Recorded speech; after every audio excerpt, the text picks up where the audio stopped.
Hey, drive time. 3 in the morning, as per usual. Just finished up the newest Drizzt novel. It's Homecoming Book 2 called Maestro. And the theme of the book was like people like manipulating other people to do other things. And I'm just gonna give my thoughts on it, just because I sing the praises of the Aaron and Evan novels with Farida in them. I like those so much. I just didn't feel like this would probably hold up, especially because I was pretty disappointed by Archmage, which was the first book in this current, I guess, set of books in the Legend of Drizzt series. For as much stuff happened in that book, I didn't feel like anything happened. You know what I mean? Like, they fight a war with drow and demons, and like, the prince of devils comes to the material plane, and everything gets turned on its head. And I still felt like not a lot really like changed or transpired. And more or less, I kind of feel the same way about this book, but in a much better way. They weren't as interested in making like cataclysm after epic battle after like desperate struggle happen. It was, I'd say, a lot more grounded in a way.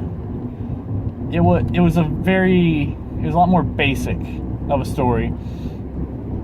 To kind of summarize, everybody is basically trying to manipulate somebody else to do something.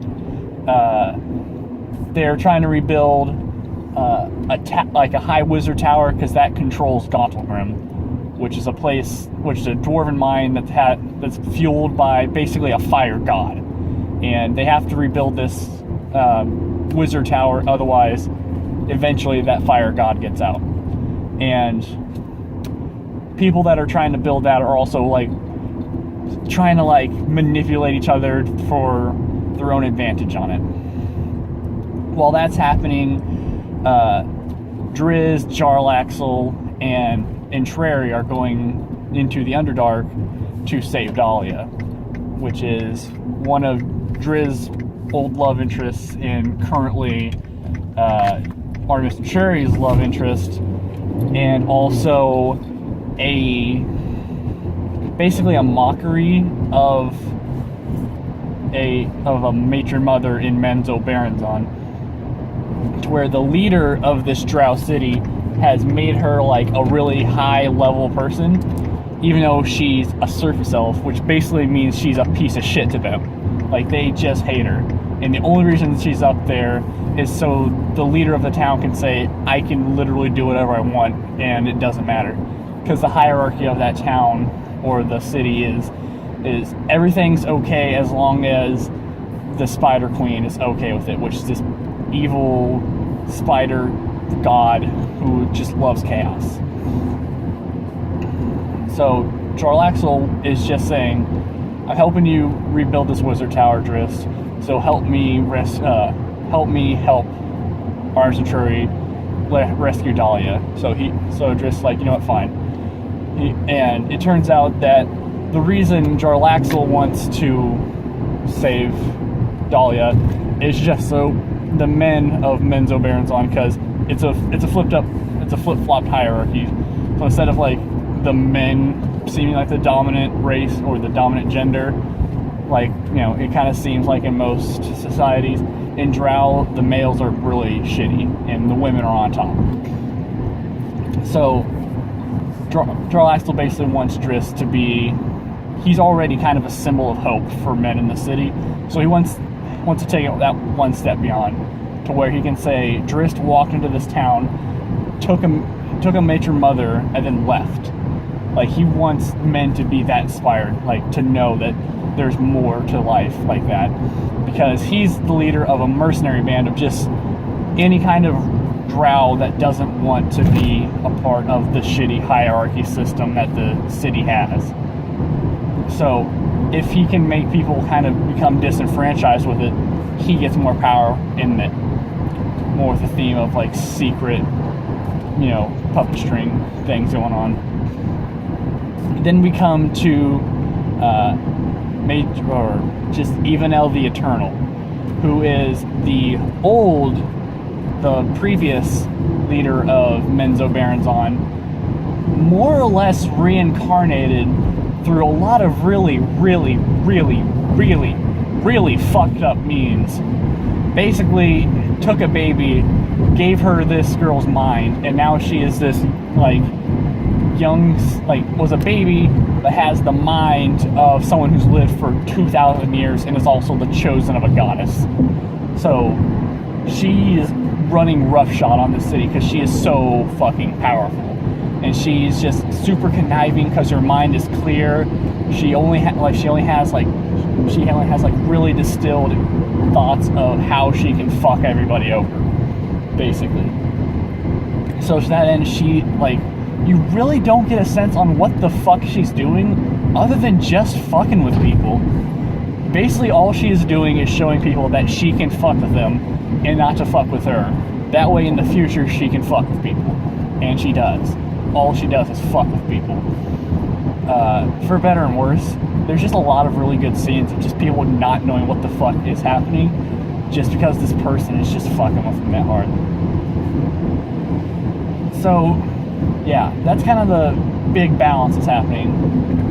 And I feel like the main reason I like this a lot better than I did Archmage was it felt a lot more like what is happening to the characters.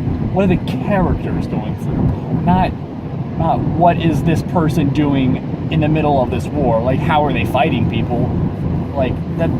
As opposed to that, it's Drizzt is going insane because the Fairs are just so fucked, which is the magic that makes the Underdark, which is just an evil fucking place, makes that work. That place is overrun by demons, and it just makes people go insane just being down there. And Drizzt is just getting more and more despaired because it finds a hole in your resolve and then exploits that. So Drizzt is always wondering whether his course is the right one or not. Main problem is he usually just says, it doesn't matter to me. And then, even though he brings up this question of, is my course right? He just says, I don't care. So why the fuck should I care? In this book, he says, I don't know if this course is right. And then this madness is just making that hole bigger, and he actually has to deal with it. To where he actually refutes his own god.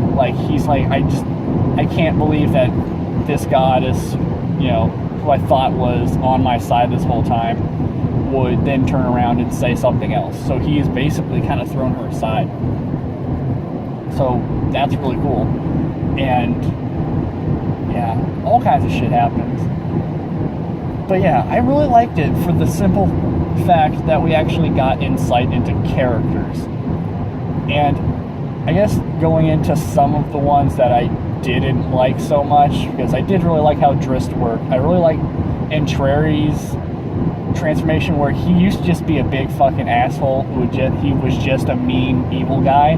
Now he's kind of the comic relief in a very dark way.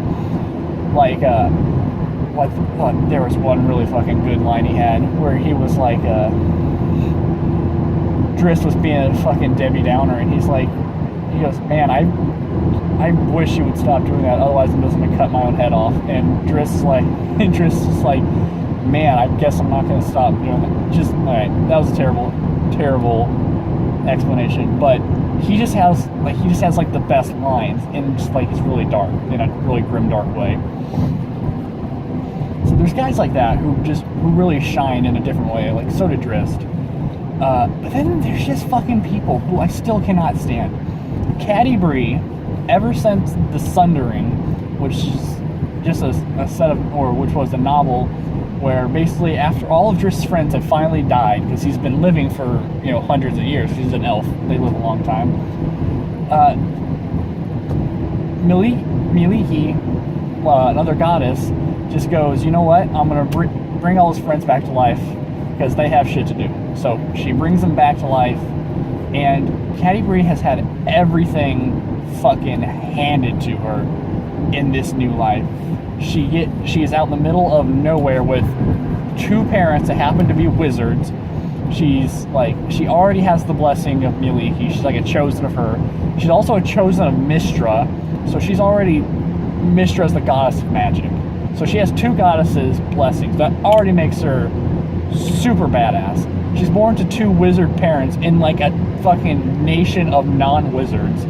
So they're just like, so you know, she's already got that going for her. Then once people finally figure out that she is what she is, like, you know, a chosen of two goddesses, this evil nation, like these people that all they ever do in all the books is say how fucking insanely evil and just how fucking corrupted and like awful they are, they like force her to come with them. It's like, you're gonna come with us and you're gonna learn our ways. And she goes, fine, just don't hurt my family. And she goes there, and they're fucking cool as shit. They're super cool, laid back, nice people. They're just trying to learn shit. And they fucking help Caddy Bree out. They put her in like a school to learn better magic. It's just so bizarre. And then after that, she escapes there. Everybody knows, like, this evil nation of fuckers that everybody hates, everyone is afraid of, just goes, alright, she can leave, whatever. Even though they went through so much effort to get her, whatever. She goes and she gets more training from more people, and then, so now we're at the point where she is with Archmage Gromf. Gromf is the most powerful being on the planet next to the literal, like, avatar of Mistra, who is Elminster. They always get this across, that Gromf is so fucking powerful. He walks up to, like, major devils and kills them in one shot with a fucking lightning bolt. This is the same guy. They're like, I think only Elminster could beat him in a fight. And Elminster has 70 books that all they do is say, this guy is really fucking badass. Don't fuck with him. So that's a big bar. That's a like a high bar. And how everybody addresses Gromf, you feel that like gravitas. You feel like he is this fucking beast. This fucking magic incarnate motherfucker. But now we have Caddy Bree, who, well, yes, I get that she has literally only been doing magic her entire 22 years of life. Gromf has been doing it 10 times longer than that. We don't even know how old he is. They are positive he's almost a millennia old. Like, he is fucking ancient, and he's been doing magic since before her first life. And now, for some reason, we're supposed to think that Caddy Bree is somehow on the level of Gromf, because there's fucking time after time where she, like, stands up to him and, like, gives him a scowl, and, like, she's like, I can take you on. And, like, Gromf is like, no, you really fucking can. And then, like, the narrator will be like, oh, but he sees that look in her eye and he wonders if she can. Like, oh, man, maybe she can. Is she that powerful? Like, no, she's really fucking not. There's no fucking way that I've seen every step of her learning how to do magic. I never once saw her shoot one lightning bolt and fucking destroy a demon god like I've seen Gromf do. And all they do in this entire book, at every turn, is Caddy Bree just makes Gromf look retarded. Like, that's all they want to do is just get across that Caddy Bree is way cooler than Gromf. And it's bizarre because you don't, like, I don't buy it. Like, it's really like a John Cena effect. Like, guys, John Cena is so cool. You don't know how cool John Cena is, guys. He's like the coolest guy ever. Like, he is so cool. He could beat up everybody with, like, both hands tied behind his back. And it comes across so phony and so forced. So, like, and by the end of it, like, Gromp is just so petty and so whiny out of fucking nowhere. Like, in the last book, this guy wants to literally topple an entire city of magic users, and now his main, like, goal in this one is to bang Cadbury. And then she tells him no, and then he's like, ugh, I'm so defeated. She's so much cooler than I am. And at the end, he, like, bows to her, and he's like, you're the coolest girl ever. I'm so sad you're not my girlfriend. It's so fucking bullshit. I just did not buy it at all, and I hated every second of it. The only part that was cool about it was that, like, he fucking radiates badassness. Like, it is a physical feeling that when he is around, you're like, I can feel that this guy is fucking badass. And, like, it made Cadbury, like, want to fuck him. Like, she didn't want to fuck him, but she wanted to fuck him. Like, she didn't want to feel like that, but she did. And then Gromp realizes that, and he starts, like, just being sexy at her, I guess. And just, like, her kind of, like, struggle with trying to, like, her finally not seeming like she's just perfect was actually somewhat interesting. And then whenever she finally goes to, like, confront this, like, feeling that she's had, she's just like, no, fuck you, Gromp, you're a loser. And then he's like, oh, I'm so sad. And she's like, all these spells that you have up, I totally took them down when you weren't looking. I'm, like, the coolest person ever. That's my main rant, is just that fucking angle of the book. Was just how fucking weak that was. And the entire book was just saying how cool Cadbury is. There's been so many of these books that are just saying, like, oh, Drizzt is so cool, Drizzt is so cool. This one, they finally gave him a fucking flaw. By the end of the book, his will is almost completely destroyed, except for, like, the very thin hair of his thought of, as long as I have a heart and I can tell what's right and wrong, I'm still gonna fight for that aspect. No matter what, even if I don't have a reason to.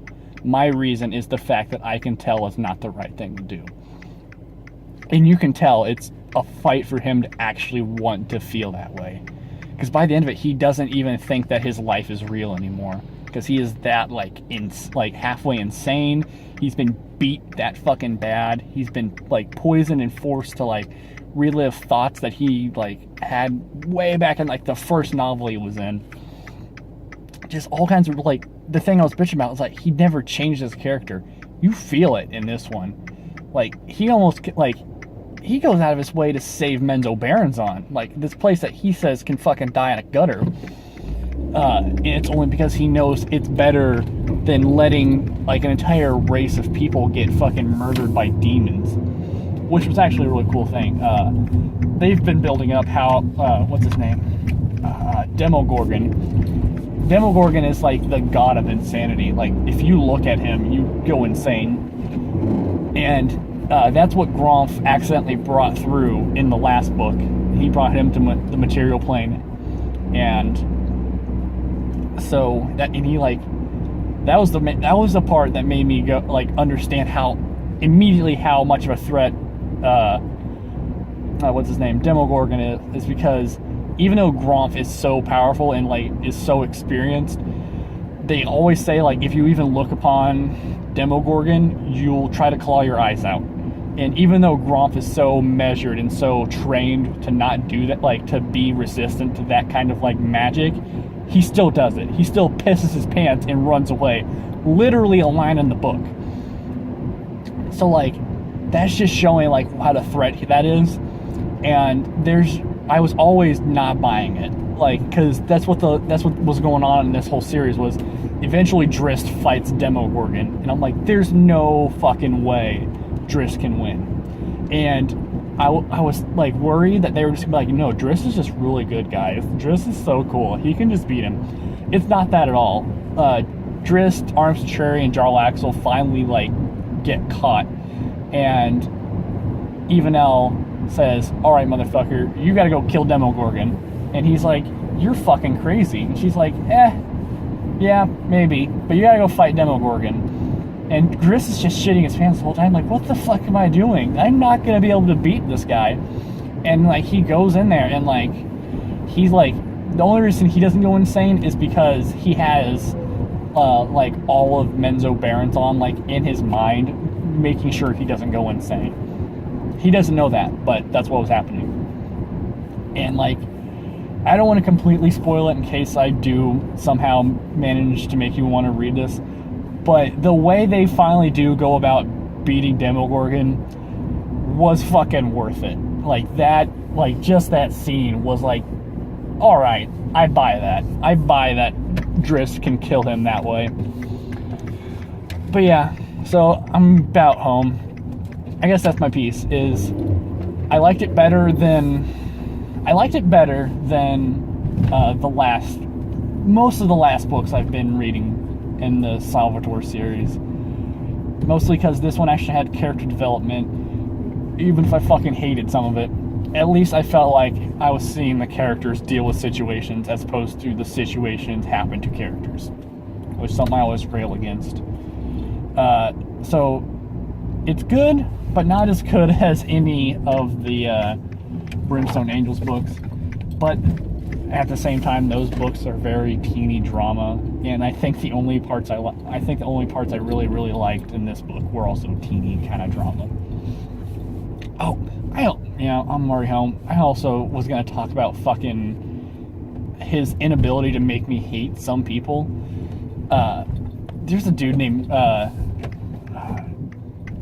Tiago Banry, and he's like the best swordsman in the entire city of Menzo Barenton that isn't Drizzt. And the only thing this guy wants to do is kill Drizzt. That way he can say, I am the best swordsman, like, ever. And he's like obsessed with it, and like he almost kills him once, and then he gets fucked over. So like, cool, he's got motivation to like want to fight Drizzt and whatever. The main problem is you really could just stop at him being like an asshole, because he is one of the few male drow that has clout in that city. Like, he can walk up to certain high priestesses and be like, fuck you, you can't tell me what to do. Like, if I died, then you would get fucking murdered by Matron Mother Banry, who's the leader of the town, like I said. So, like, just him being an asshole like that, him being smug and arrogant, really is enough to make you just go, alright, I want this guy to get fucking stabbed. But the lengths that Salvatore thinks he needs to go to make you hate him is just excessive. Because he is a rapist. Like, he rapes a lot of women in that book. And it's supposed to get over that fact. Like, it's supposed to really drive home the fact that he does have clout over these, like, women who are, like, supposed to be, like, super dominatrixy, and he's, like, raping them. But, like, it's all, like, it just comes across so uncomfortably. Like, he rapes one girl. Her name is Dunwheel, and she is a half-drow. And she kind of gets revenge on him. She fucking makes him lose the fight to Drizzt.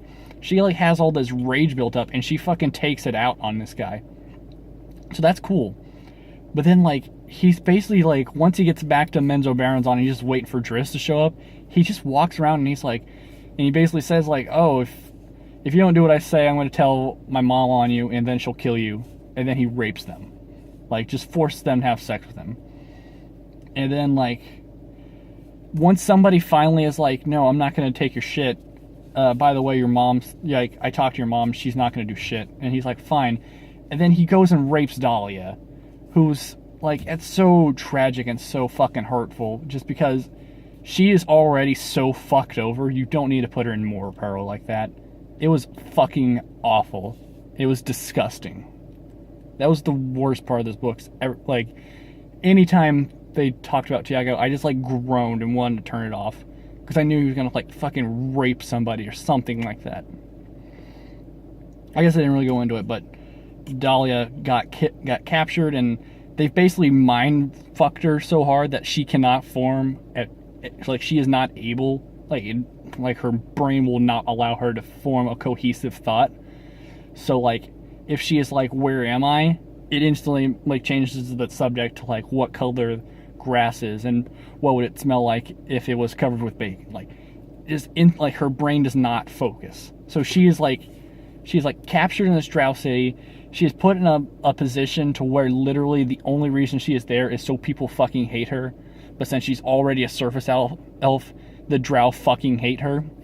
And she can't form cohesive thought. So she's just fucked in that way. And on top of all that, she's getting fucking raped. And like her backstory is already so tragic. Like she got fucking raped and forced to birth a child from a netherese guy. And turns out that baby actually survived when she tried to murder it. Like, her life is already so fucking hard and so fucking, like, tragic that you don't need to throw this kind of shit on top of it. Tiago's already a fucking hateable character. You don't have to make him a fucking rapist to literally anything that walks. It was insane. So, yeah. That's my review.